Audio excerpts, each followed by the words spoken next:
بار بار گناہ کرتا ہوں اور پھر معافی مانگ لیتا ہوں، پھر گناہ ہو جاتا ہے، پھر معافی مانگ لیتا ہوں، بارہا ایسا ہوا ہے، اب تو تنگ آ گیا ہوں، نفس قابو میں نہیں آتا، گناہ بھی کبیرہ ہے، کوئی دعا بتا دیں اور کوئی تدبیر ایسی بتائیں کہ جس سے میں اپنے نفس کو قابو میں لا سکوں اور اللہ کی بارگاہ میں میری توبہ قبول ہو سکے۔ اللہ تعالیٰ رحم فرمائے۔ یہ کسی ایک کا معاملہ نہیں، انسان ہے ہم، ہمارے پیچھے جو دشمن پڑا ہوا ہے ابلیس، وہ بہت ہوشیار ہے، بہت چالیں جانتا ہے۔ ہمارے اپنے اندر بھی کئی کمزوریاں ہیں، ایسی خواہشات ہیں جو زور کرتی ہیں، ہم ان کے سامنے ہتھیار ڈال دیتے ہیں، معاشرے کا بھی دباؤ ہوتا۔ تو یہ جو ہے نا بار بار توبہ، اس کو برا نہ جانے کہ والوں اور بے ایمانوں نے بات بنا لی ہے، توبہ نہیں چنگی، بار بار بکواس کرتی، حالانکہ کرنی پڑتی ہے۔ کون ہے جو ایک بار کرنے کے بعد رہے گا؟ کوئی پتہ نہیں کتنی بار پھسلنا۔ بس بات یہ کہ جب پھسلیں وہاں دھرنا مار کر نہ بیٹھیں، اٹھنے کی کوشش کریں، دامن جھاڑیں، پھر چلیں، پھر بھی پھسلیں گے تو اللہ تعالیٰ ان اللہ یحب التوابین کہتا ہے کہ جو بار بار توبہ کرتے ہیں نا میں ان سے بڑا پیار کرتا ہوں، بیچارے ہر وقت معافی مانگتے ہیں۔ باقی علاج یہ ہے کہ پہلے تو آپ قرآن مجید، رسول اللہ کی حدیث، نیک لوگوں کے واقعات، یہ چیزیں بھی پڑھیں، آپ کے نا دماغ کو کچھ غذا ملے کہ اللہ ہے اور دین یہ کہتا۔ دوسری طرف نیک لوگوں کی مجلسوں میں بیٹھے، برے لوگوں کا ساتھ چھوڑیں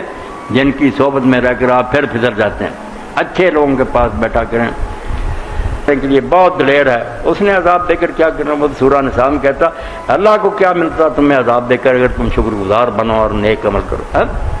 انسان آپ جو ہے نا یہ اپنے لیے گڑھا کھودتا ہے آگ میں جانے کا، جس نے کہا ورنہ بعض آ جائے معافی مانگے اور اس طرح کرے کہ نیکوں کی مجلسوں میں بیٹھے، اچھا لٹریچر پڑھے،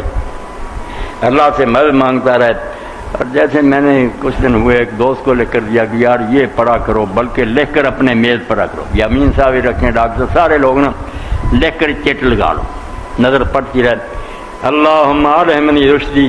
واعذنی من شر نفسی، اے اللہ ہر وقت میرے دل میں وہ باتیں ڈال جس میں میرے لیے ہدایت اور بہتری، اور جو میرا نفس شرارتیں سجاتا نا برے کام، ان سے مجھے بچا کر رکھ۔ دو ہی شے، خیال پاک، عمل پاک۔ فرمایا شیطان کے خیالات سے بچا، دل میں خیال آئیں نیک کام ہوں تو ویسے ہی جن سے تو راضی ہے، نفس کے کہنے پر مان لے۔ اللہم اہدنی سددنی، یہ بھی سکھایا آپ نے، اور حضور نے جو ذکر سکھایا نا ہمارا ہی ذکر اسی لیے بہتر ہوگا نا کہ لفظ ہی پڑھتے ہیں